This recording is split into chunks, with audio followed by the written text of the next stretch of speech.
So hello everyone, good morning. So in the previous lecture हम लोग question number 1 solve कर रहे थे कंपनी फाइनल अकाउंट का। उसमें हम लोग ने क्वेश्चन नंबर 1 है आपकी स्क्रीन पे, ये ट्रायल बैलेंस आपको दिख रहा है। उस लेक्चर में हम लोग ने ट्रायल बैलेंस का डिस्कशन किया था कि कौन सा किधर जाएगा। उसके बाद हमने एडजस्टमेंट का इफेक्ट देखा था कि एडजस्टमेंट का 2 इफेक्ट देना है, ट्रायल बैलेंस का आपको एक ही इफेक्ट देना है। ठीक है,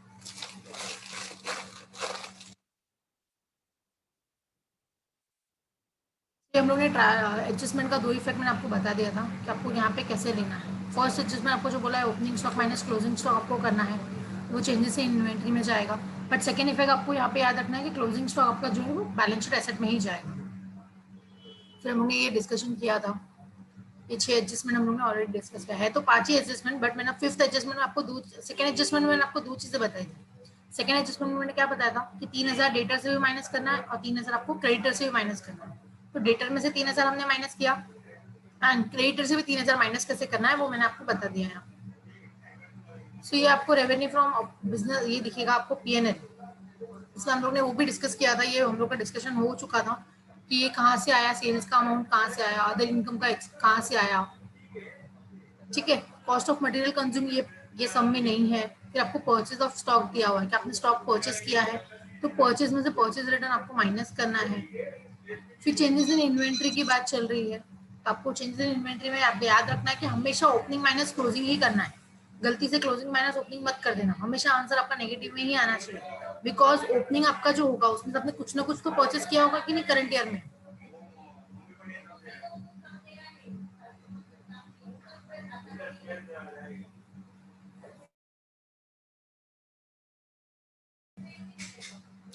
तो ये आपका परचेज का अमाउंट जो हमने बताया, उसके बाद हम लोग को यहाँ पे बोला है चेंजेस इन इन्वेंट्री। तो चेंजेस इन इन्वेंट्री का हमने डिस्कशन किया, ये नेगेटिव में आएगा। फिर एम्प्लॉय बेनिफिट का ऑलरेडी हम लोग ने डिस्कस किया कि एम्प्लॉय का कौन सा बेनिफिट दे रहे हो आपकी कंपनी के थ्रू। फाइनेंस लोन के बारे में हम लोगों ने देखा, फाइनेंस कॉस्ट जो आप इंटरेस्ट वगैरह पे ऑफ करते हो, डिबेंचर इंटरेस्ट वगैरह पे ऑफ करना है आपको, वो आपको लिया। आउटस्टैंडिंग रहेगा तो ऐड करना है, वो हमने देखा। फिर डिप्रिसिएशन आपको कैलकुलेट करना है, डिप्रिसिएशन अमोर्टाइजेशन बोला है। तो यहाँ पे मैंने तो कैलकुलेशन किया है, मेरे पास 3 एसेट है। कौन से वो हम लोग अभी देख के आते हैं। बैलेंस एसेट साइड में आप जा सकते हो, या फिर आप चाहिए तो हम लोग ने अभी रिकॉर्ड नहीं किया है तो हम लोग देख लेते हैं कि हमारा ट्रायल बैलेंस में 3 टाइप के कौन सा एसेट है। एक तो हम लोग ने फर्नीचर देखा था, furniture and picture, plant and machinery देखा था, एंड बिल्डिंग देखा बिल्डिंग। था। बिल्डिंग देखा था, 3 चीजें हम लोग ने देखी। तो उसके ऊपर आपको परसेंटेज भी ऑलरेडी बताया हुआ है। हम लोग कितना आपको अमाउंट बताया हुआ है, देखो यहाँ पे बोला है फर्नीचर एंड फिक्चर पे 10% डेप्रिसिएशन देना है, प्लांट एंड मशीनरी पे 20% देना है, एंड बिल्डिंग पे आपको 10% देना है। तो ये जस्ट एन एडजस्टमेंट था। यहाँ पे आप ट्रायल बैलेंस में आप देख सकते हो कि आपके पास कौन सा एसेट है और कितना कितना बैलेंस दिया हुआ है। अगर आप सेकंड देखोगे टॉप 2 डेबिट साइड पे, तो प्लांट एंड मशीनरी आपको 1,50,000 दिया हुआ है। कितना दिया है? प्लांट एंड मशीनरी आपको 1,50,000 दिया हुआ है। तो प्लांट एंड मशीनरी 1,50,000 दिया है, उसके ऊपर आपको डेप्रिसिएशन 20% चार्ज करने को बोला है। तो 1,50,000 पे 20% चार्ज करोगे तो कितना आएगा? 30,000। 30,000 आएगा। कि 1,50,000 पे 10% चार्ज करना है तो 15,000, और अगेन 10% चार्ज करना है तो 15,000 आएगा। तो 15,000 30,000 हो गया। तो प्लांट एंड मशीनरी मेरा 30,000 हो गया। ठीक है, उसको साइड में रखो, 30,000 को साइड में लिख के रखो। फिर नेक्स्ट आपको बोला है बिल्डिंग। बिल्डिंग का अमाउंट है 2,50,000। 2,50,000 पे आपको 10% चार्ज करना है। तो एक जीरो हटा दोगे तो 10% हो जाएगा, दैट इज 25,000। मतलब प्लांट एंड मशीनरी का 30,000 एंड बिल्डिंग का 25,000। दोनों आप साइड में लिख के रखो। थर्ड एसेट के लिए हम लोग जाते हैं, दैट इज नीचे से third sixth one, that is your furniture and fitting. 4,500 आई मैं आपको 45,000 आपको अमाउंट दिया हुआ है, और फर्नीचर एंड फिटिंग में आपको 10% चार्ज करने को बोला है। तो एक जीरो हटाओगे तो 10% हो जाएगा, तो इट कम्स टू 4,500। तो आपका 3 अमाउंट हो गया, एक तो 30,000, एक 25,000, और एक आया 4,500। तो आपको तीनों को क्या करना है, पहले ये डेप्रिसिएशन तो आपको कैलकुलेट करके यहाँ पे लेना ही है। ये देखो यहाँ पे 3 अमाउंट लिए मैंने डेप्रिसिएशन के। 4,500 लिया फर्नीचर, फर्नीचर का लिया, 30,000 प्लांट एंड मशीनरी का लिया, 25,000 मैंने बिल्डिंग का लिया। तो टोटल जो आ रहा है that is your 59,500 is your total amount. अभी इसका सेकेंड इफेक्ट आपको देना है। सेकेंड इफेक्ट आप क्या करोगे, आपको बैलेंस शीट में से भी माइनस करना है। बैलेंस शीट में से फिक्स एसेट में से ये तीनों माइनस करना है। मतलब मेरा जो प्लांट एंड मशीनरी 1,50,000 था, उसमें से 30,000 माइनस करके 1,20,000 आउटर कॉलम में लिखिए। बिल्डिंग का अमाउंट जो था, दैट इज सॉरी, फर्नीचर का अमाउंट था 45,000, तो 45,000 में से 4,500 जो आपका डेप्रिसिएशन का अमाउंट है वो आप माइनस करके लिखिए। फिर आपको बिल्डिंग का अमाउंट दिखेगा। बिल्डिंग का अमाउंट 2.5 लाख रुपया था, हमने 10% कैलकुलेट किया ना, तो 25,000 आया। तो 2.5 लाख में से 25,000 माइनस करना है, 2,25,000 आपको आउटर कॉलम में लिखना है। मतलब अभी आप क्या करोगे, तीनों का टोटल आपको वहां पे लिखना पड़ेगा। माइनस वगैरह जो करना है वो आपको changes in sorry notes to accounts में करके बताना पड़ेगा। तो डेप्रिसिएशन भी हो गया। उसके बाद है अदर एक्सपेंसेस। तो अदर एक्सपेंसेस के लिए आपके पास बहुत सारे हेड है, आपको क्या करना पड़ेगा, उसका टोटल करना पड़ेगा कि अदर एक्सपेंसेस में क्या आता है। तो जरा मेरे साथ टोटल करना कि अदर एक्सपेंसेस में क्या क्या आ रहा है। तो हम लोग क्या करेंगे, ट्रायल बैलेंस में जाएंगे। ट्रायल बैलेंस में हम लोग ने देखा था कि अदर एक्सपेंसेस में क्या क्या चीजें आ रही। कैलसी लीजिए और अदर एक्सपेंसेस का टोटल मानिए। दैट इज अदर एक्सपेंसेस में स्टार्टिंग में जो आएगा, स्टॉक नहीं आएगा, प्लांट एंड मशीनरी नहीं आएगा, सेल्स रिटर्न नहीं, फर्नीचर नहीं, बिल्डिंग नहीं, वेजेस नहीं, परचेज नहीं, कैरेज इनवर्ड। आपको कैरेज इनवर्ड से स्टार्ट करना है। कैलसी लीजिए, कैलसी पे अमाउंट लीजिए 27,800। सुन रहे हो आप लोग? कैलसी पे हाँ अमाउंट लेके यस मैम। 27,800 इज कैरेज का इनवर्ड अमाउंट। उसमें आपको रेंट एंड टैक्सेस ऐड करना है 12,000। डेटर्स नहीं आएगा, interest on bank loan already ले चुके हैं हम लोग। एडवर्टाइजमेंट एक्सपेंसेस आपको एडवर्टाइजमेंट। अदर एक्सपेंसेस लेना है, तो 24,000 आप उसमें ऐड कीजिए। उसके बाद बैड डेप्स है। बैड डेप्स के लिए आपको क्या करना पड़ेगा, यहाँ पे अगर आप देखोगे तो ये बैड डेप जो दिया हुआ है, आप यहाँ पे क्या कर सकते हो, बैड डेप आप नॉर्मली बता सकते हो कि आपका बैड डेप का इतना अमाउंट है, वो आप ले लीजिए। फिर लास्ट में हम लोग आरडीडी का जो दो इफेक्ट देना था, जो डेटर में से मैंने माइनस किया था, याद आ रहा है कुछ? डेटर में से हम लोग ने हाँ प्रोविजन फॉर डेट माइनस किया था, उसका भी आपको सेकेंड इफेक्ट अदर एक्सपेंसेस में ही देना है। तो वो हम लोग बाद में लेंगे। अभी फिलहाल आप क्या करो, अपने एडवर्टाइजमेंट का टोटल ले लिया, बैड डेप का टोटल ऐड करो उसके अंदर 2,000। कैश नहीं आएगा, डिस्काउंट अलाउ लीजिए। तो डिस्काउंट अलाउ के लिए आप क्या करोगे, 4,050 ऐड कीजिए डिस्काउंट में से, और 2,800 जो आपको डिस्काउंट रिसीव हुआ है वो आप माइनस कीजिए। सुन रहे हो आप मेरी बात? हाँ 2,800 आपको माइनस करना है, ठीक है। वन टू इन्वेस्टमेंट फाइव यहाँ जीरो पे नहीं है। हाँ, क्या बोल रहे हो? 1250 आता 1,250, है ना यस दोनों। यस, हाँ हाँ 1,250, तो आपको लेना है। इन्वेस्टमेंट नहीं आएगा, इन्वेस्टमेंट डायरेक्टली आपको लेना है। फर्नीचर एंड फिटिंग हमने ले लिया है, फिक्स एसेट में लेंगे। ऑडिट फीस आपको लेना पड़ेगा यहाँ पे 5,400, ऑडिट फीस 5,400 लीजिए। इंश्योरेंस प्रीमियम लेना पड़ेगा 2,400, insurance premium 2,400। Travelling travelling. Expenses लेना है 2,200, ट्रैवलिंग एक्सपेंसेस भी लेना पड़ेगा। That's it. कितना आ रहा है टोटल?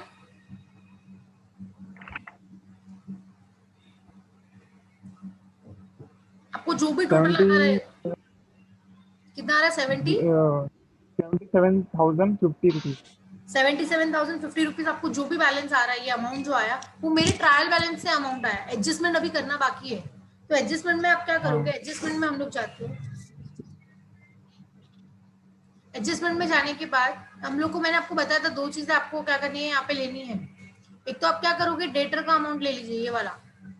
दो चीजें माइनस करनी है आपको ना, ये ऐड करना है। यहाँ से आपने माइनस किया है, डेटर में से दो चीजें माइनस की है, तो आपको अदर एक्सपेंसेस में ऐड करना पड़ेगा, क्योंकि दो इफेक्ट कभी होगा, एक में से लेस करोगे, एक में ऐड करोगे तो। हाँ ठीक है, तो यहाँ पे आपको क्या करना पड़ेगा, जो अमाउंट आया है उसमें 11,850 आरडीडी का अमाउंट ऐड कीजिए, और डिस्काउंट का अमाउंट ऐड कीजिए 4,503 रुपीज। दोनों को ऐड कीजिए, कितना आ रहा है? हाँ 93,403 रुपीज। 93,403। जरा हम लोग देख लेते कि हमारा अमाउंट कितना आ रहा है अदर एक्सपेंसेस का। देखिए अदर एक्सपेंसेस का टोटल 93,403। क्लियर हुआ आपको? Yes ma'am. तो आपको क्या करना पड़ेगा, अलग से नोट्स टू अकाउंट मेंटेन करके जो जो अमाउंट हम लोगों ने कैलसी पे लिया है वो सब आपको एक साइड पे लिख के रखना पड़ेगा और टोटल करना पड़ेगा। That is your total. अभी अदर एक्सपेंसेस आए। अभी आप क्या करोगे, जो टोटल इनकम है, मतलब मेरा रेवेन्यू फ्रॉम ऑपरेशन 8,80,000 था, उसमें से अदर इनकम मैंने ऐड किया 4,000, उसके बाद मुझे मिला टोटल इनकम 8,84,000। अभी आप क्या करोगे, जो जो एक्सपेंसेस है आपके वो सब आपको माइनस करना है। 8,84,000 में से ये सब अमाउंट आपको माइनस करना है। तो ये अमाउंट आप एक काम करो, एक एक अमाउंट माइनस करने से अच्छा ये सबका टोटल लेके बाहर लेके आप डायरेक्टली माइनस कर दो। मतलब कैलसी पे 477,594 आप लीजिए, 2,500 आपका जो नेगेटिव है वो आप उसमें से माइनस कर दीजिए, फिर 2 लाख ऐड करना है, 4,000 ऐड करना है, 59,500 ऐड करना है, 93,403 ऐड करना है, मतलब ये जो भी अमाउंट आया आपको सब ऐड करके आउटर कॉलम पे लाना है. So you will get a amount of rupees 8,32,797. आपको एक अमाउंट आएगा. तो ये आपका टोटल एक्सपेंसेस का अमाउंट है. 8,32,797 ये आपका टोटल एक्सपेंसेस का अमाउंट है. इसमें से आपको क्या करना पड़ेगा, टोटल इनकम माइनस करना है. 8,84,000 में से 8,32,000 आप माइनस करोगे. समझ में आया? तो आपको यहाँ पे प्रॉफिट का अमाउंट आएगा, profit from ordinary business. So you will get a amount of rupees 51,203. जरा कैलसी कीजिए.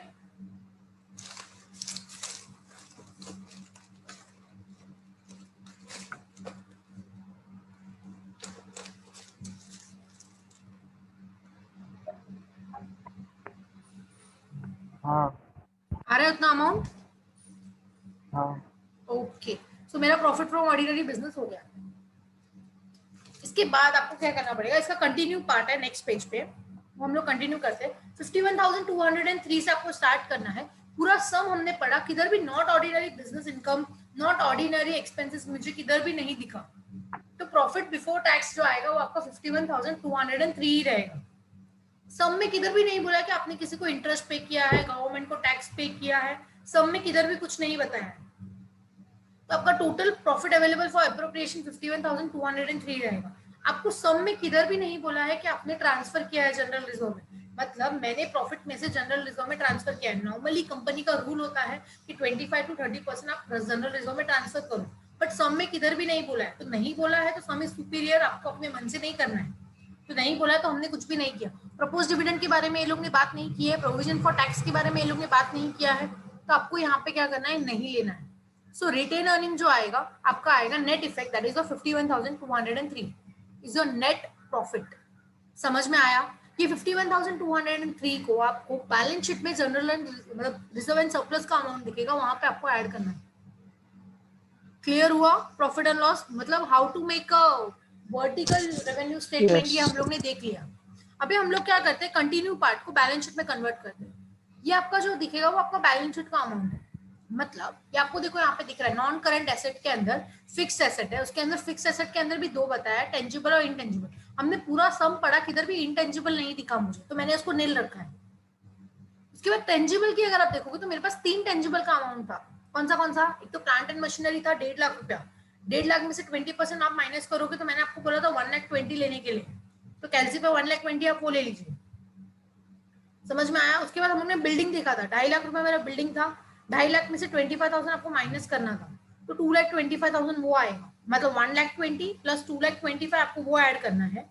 उसके बाद फर्नीचर एंड फिक्चर्स था 45,000 का, क्योंकि 10% हम लोग ने लिया था. तो 45,000 में से 4,500 आपको वो माइनस करना है.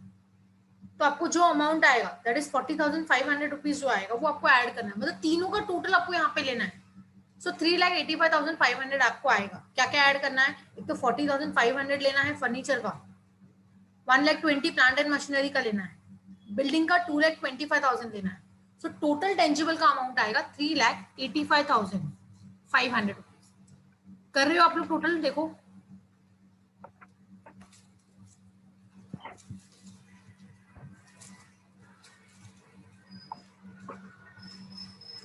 समझ में आया?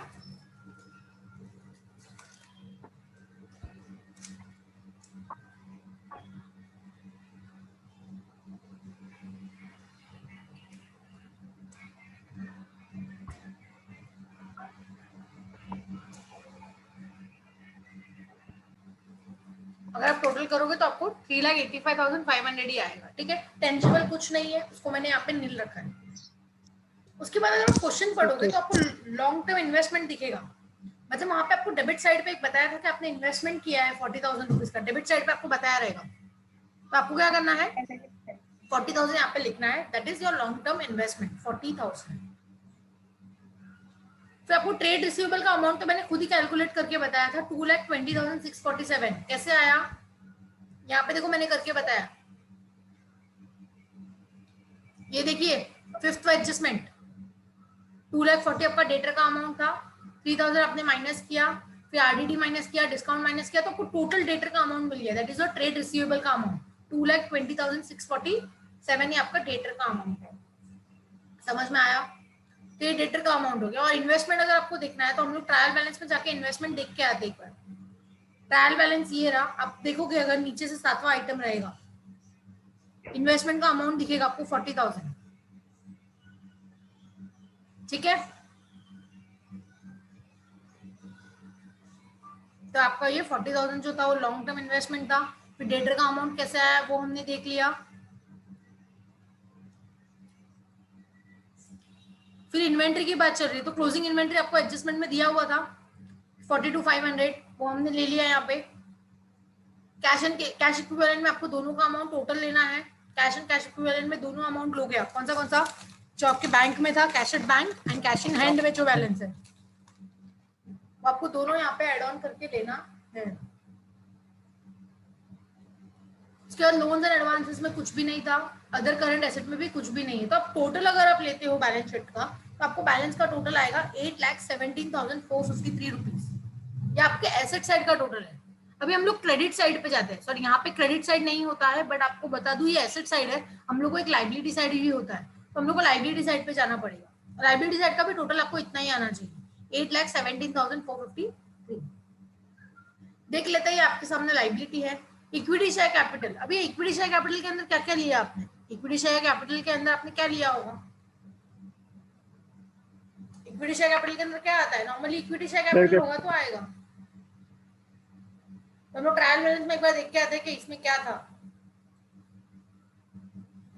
इक्विटी शेयर 10 एक ही था ना इक्विटी शेयर कैपिटल, क्या और भी कुछ था?